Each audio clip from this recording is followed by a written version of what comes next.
గౌరీ, వాళ్ళు నాకు ఆ రోజుల్లో సాయం చేసిన మాట నిజమే. అందుకు ప్రతిఫలంగా దానికి 100 రెట్లు వాళ్ళ మొహాన పారేస్తాను. అంతేకాని నీ జీవితాన్ని బలి చేయలేను. చేసిన సాయం తిరిగి ఇచ్చేస్తారు నాన్న, కానీ ఇచ్చిన మాట తిరిగి తీసుకోగలరా?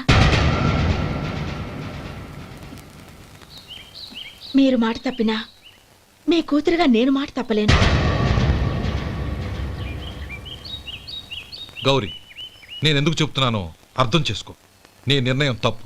లేదు నాన్న, నా నిర్ణయం ఎప్పటికీ తప్పు కాదు. అంటే కోటేశ్వరుని కాలదని ఓ బికారుని పెళ్లి చేసుకుంటావా? ఎస్, బంగారంతో చేసిన చెప్పులు కాళ్ళకే వేసుకుంటావు నాన్న. రాయితో మలిచిన దేవుడికి చేతులెత్తి నమస్కరిస్తా. నా దృష్టిలో మధు దేవుడు, అతనిది కల్మషం లేని ప్రేమ. నాన్న, మీ అనుమతితో ఊరందరికీ తెలిసేటట్టు మా పెళ్లి జరగాలని కోరుకుంటున్నాను. దయచేసి మమ్మల్ని ఏ గుడికో రిజిస్ట్రార్ ఆఫీస్కో వెళ్లేలా చేయకండి ప్లీజ్. షీఈ్ రైట్ అంకుల్. గౌరి నిర్ణయాన్ని కాదనకండి. What are you talking? నీ మీద చేయి చేసుకున్నవాడిని అతను చేయి చేసుకుంది నా మీద కాదు అంకుల్, నా అహం మీద. చదువురాని అతనితో ఆ రోజు I want to be your hubby అని చెప్పించింది నేనే. అవును గౌరీ, అందుకు నేను నీకు సారీ చెప్పబోవడం లేదు. ఎందుకంటే ఆ మాట అనిపించుండకపోతే మరుగున పడ్డ మీ ప్రేమ బయటపడేది కాదు. ఆనంద్, నాకంతా తెలిసింది అంకుల్. చిన్నప్పటి నుంచి అతని గౌరిపైన ఆశలు పెంచుకున్నాడు. అతని ఆశలో అమాయకత్వం ఉండొచ్చు, కానీ తిరుగులేని నిజాయితీ ఉంది. నిజాయితీగా చెప్పాలంటే అతనిలో ఉన్న సిన్సియారిటీ నాలో లేదు. అతనే నీకు సరైన భర్త. All the best Gauri.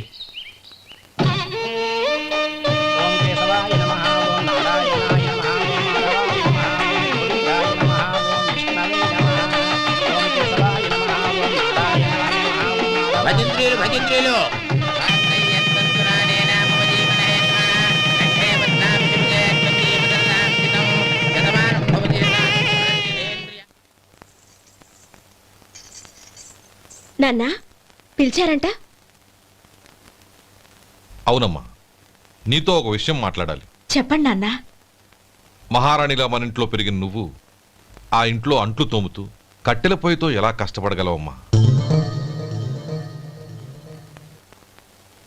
నాకు ఇష్టం లేకపోయినా నీ ఇష్టాన్ని కాదనకూడదనే నేను ఈ పెళ్లికి ఒప్పుకున్నాను. ఇప్పుడు నీ కన్న తండ్రిగా నిన్నొట్టు అడుగుతాను, చేయగలవా? ఏం చేస్తావో, ఎలా చేస్తావో ముందు నీ భర్తను ఆ ఇంట్లోంచి బయటికి తీసుకొచ్చేయి. అతనికి ఒక కాటన్ మిల్ రాసిస్తాను. దాంతో అతను హ్యాపీగా రాజ్యాలా బతుకుతాడు.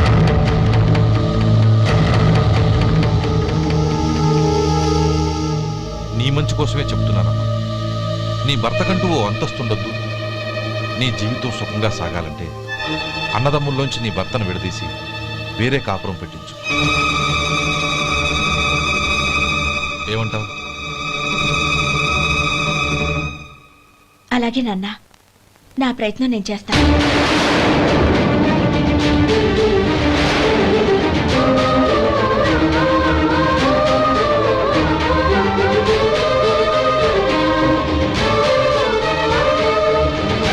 గోపాలం, ఒక్క మాట గుర్తుంచుకో.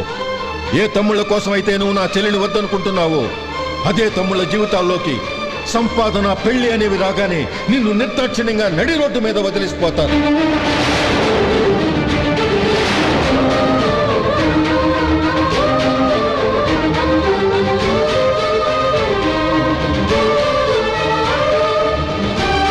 ఓం నమ శివాయ.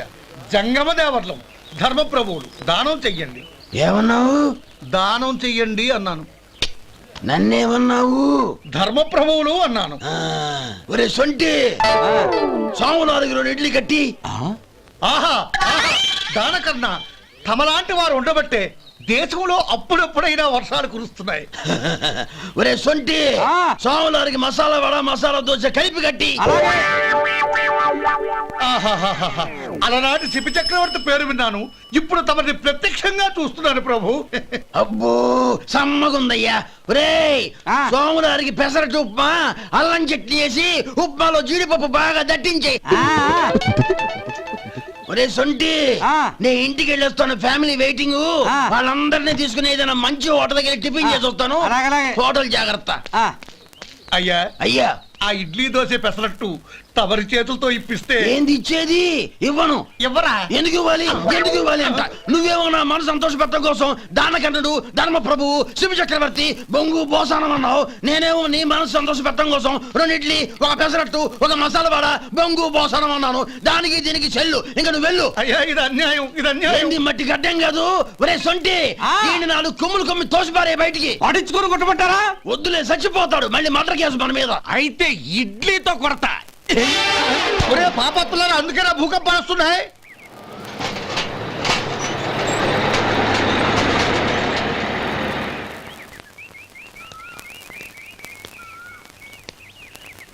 నమస్కారం అయ్యా. నమస్తే శంకరయ్య, ఏంటి ఇలా వచ్చావు? ఏమీ లేదండి అయ్యా, అమ్మాయి గారికి పుట్టింటి నుంచి సారి పంపించారు. ఓహో అలాగా. అమ్మా గౌరీ,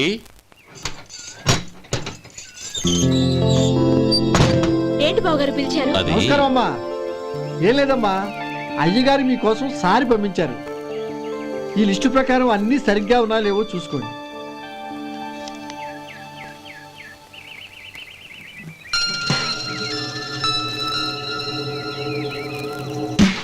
ఇవన్నీ తిరిగి తీసుకెళ్లి మీ అయ్యగారికి ఇవ్వండి.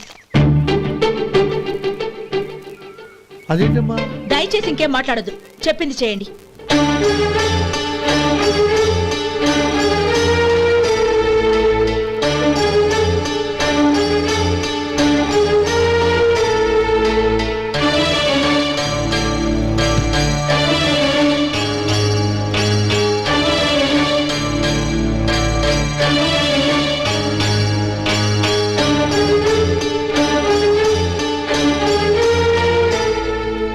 ఏంటి గౌరీ నువ్వు చేసిన పని?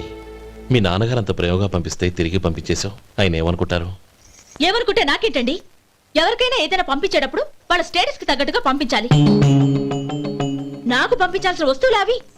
ఆ మాత్రం ఇంగిత జ్ఞానం లేకుండా పంపితే నేనెందుకు తీసుకోవాలి?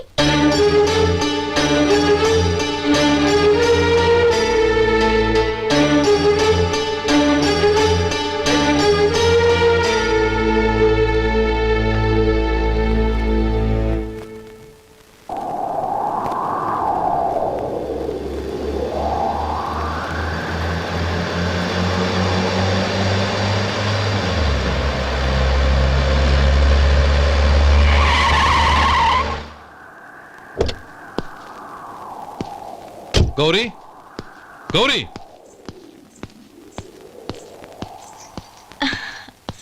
రండి నాన్న. ఏంటమ్మా నువ్వు చేసిన పని? నేనేం చేశాను? ఇంకా ఏం చేయాలమ్మా? నేను ప్రేమగా సారి పంపిస్తే తిరిగి పంపించేస్తావా? నీకు పంపిన వాటిలో ఏమైనా తక్కువ ఉంటే నాకు చెప్పాలి కానీ అలా తిరిగి పంపించేయటం ఏంటి? ఏదీ తక్కువ కాలేదు నాన్న, కావాల్సినవన్నీ ఉన్నాయి.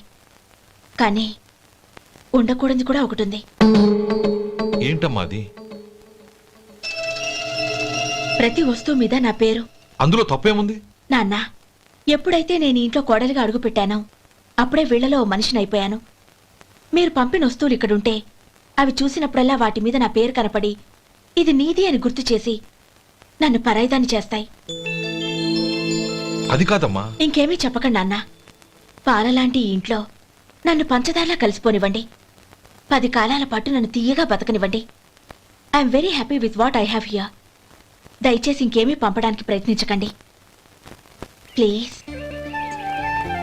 కూతురుగా మీ కోరిక తీర్చలేకపోయినందుకు నన్ను క్షమించండి నాన్న.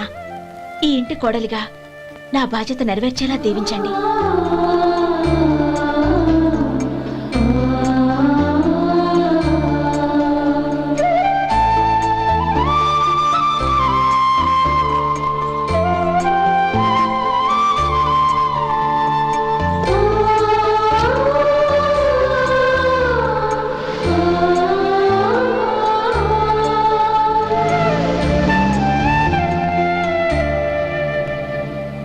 ఒరే సొంటి, ఇట్రా. ఏంటండి? మాస్టర్ గారింట్లో ఫంక్షన్ కి జిలేబీలు, మైసూరు పాకు పట్టుకెళ్ళి 1 వారం రోజులైంది కదా. వాటి బాపత డబ్బులు కానీ మనుషులు కానీ ఇంతవరకు రాలేదు. వెళ్ళి వాళ్ళని డబ్బులు అడిగి తేవాలన్న బాధ్యత ఏమైనా ఉందా నీకు? మీకు అసలు బుర్ర ఉందా? తీసుకెళ్లి 1 వారం రోజులైంది కదా, బతుకుంటే వాళ్ళు వచ్చి ఉండేవాళ్ళుగా. సర్లే, వెళ్ళి క్లీనింగ్ చేసుకో. పబ్లిక్ వెళ్ళు.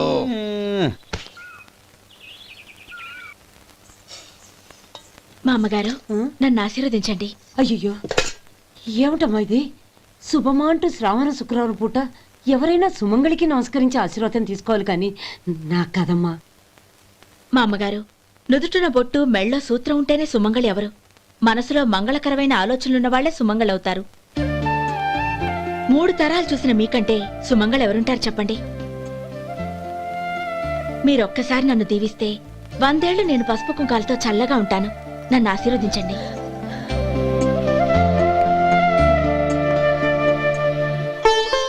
లేమ్మా.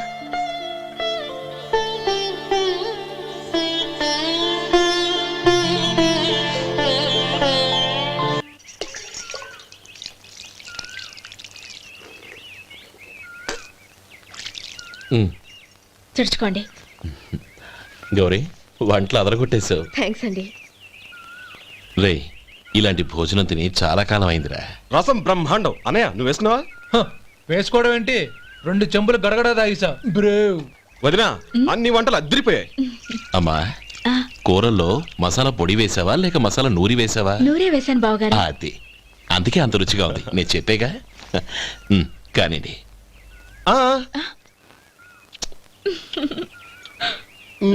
ఇప్పుడు పోయి వదినా.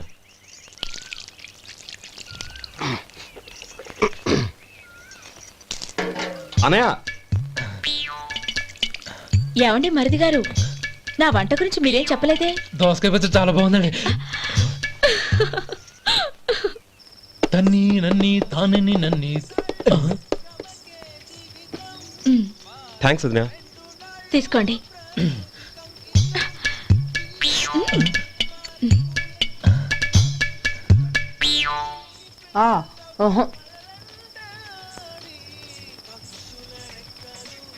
బావగారు, తీసుకోండి. అమ్మా, నన్ను క్షమించమ్మా. అవే మాటలు బావగారు. పై కనకపోయినా నీ గురించి మనసులో అనుకున్నానమ్మా. అది తప్పేగా. ఆ రోజు పెళ్లి జరిగిన తర్వాత నువ్వు మీ నాన్నగారు మాట్లాడుకోవడం నేను విన్నానమ్మా. నువ్వెక్కడ నా తమ్ముడిని నా నుంచి దూరం చేసేస్తావోనని భయపడ్డాను. కానీ నిన్న నువ్వు మీ నాన్నగారికి ఇచ్చిన సమాధానం విన్నాక నా మనసు కుదుటపడింది. నేనెక్కడ కష్టపడిపోతానోనని మా నాన్నగారి భయం. డబ్బుంటే కష్టాలేవి దగ్గరికి రావని నమ్ముతారాయన. అసలు అవసరానికి మించిన డబ్బే అన్ని అనర్థాలకు కారణమని మా నాన్నగారు ఇంకా తెలుసుకోలేదు. ఆయన తృప్తి కోసం ఆ రోజు నేను సరే అన్నాను. శభాషమ్మా, చాలా గొప్ప మాట అన్నావు. మేము పాలో నీళ్ళో మాకు తెలియదు గాని నువ్వు మాత్రం పచ్చదరవేనమ్మా. నువ్వు మా ఇంటి కోడలిగా రావడం నిజంగా మా అందరి అదృష్టం. నిజమమ్మా. ఆ అదృష్టం మీది కాదు బావగారు, నాది. నేనెక్కడ బాధపడతానోనని నేను చేసిన రుచి పచిలేని కూరల్ని చాలా గొప్పగా ఉన్నాయని పొగిడారే, అది మీ అందరి సంస్కారం. అబ్బే అదేం లేదమ్మా, బానే ఉన్నాయే. ఆవంటే నేను తిన్నాను బావగారు, ఎందులోనూ ఉప్పు లేదు. మీరు సరే, మీ రెండో తమ్ముడు గారు ఇంకో మెట్టు పైకెళ్ళి దోసకాయ పచ్చడి చాలా బాగుందన్నారు. నిజమేగా? అసలు ఈరోజు నేను దోసకాయ పచ్చడే చేయలేదు బావగారు.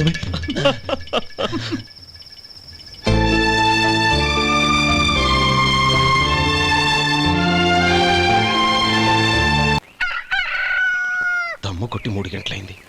4కి పీకేస్తుంది. సరే సుబ్బారావు, సాయంత్రం మీ ఇంటి దగ్గర కలుద్దాం. వస్తాను. అలాగే. సుబ్బారావు గారు, ఇలా రండి.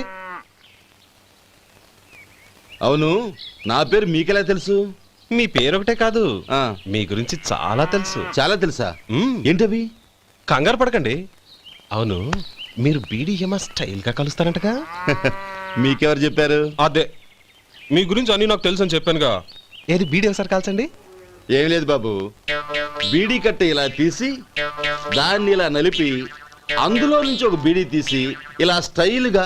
అదేంటి? ఒక చిన్న చేంజ్. ఓ పని చేద్దాం, బీడీ నేను కలుస్తాను, నా స్టైల్ అలా ఉందో మీరు చెప్పండి. అగ్గిపెట్టి ఉందా? లేదు. లేదా? లేదు. అగ్గిపెట్టి కూడా లేకుండా ఎందుకయ్యా బయలుదేరా? పైగా పెద్ద స్టైల్ ఒకటి. వెళ్ళలా, వెళ్ళి పని చూసుకో.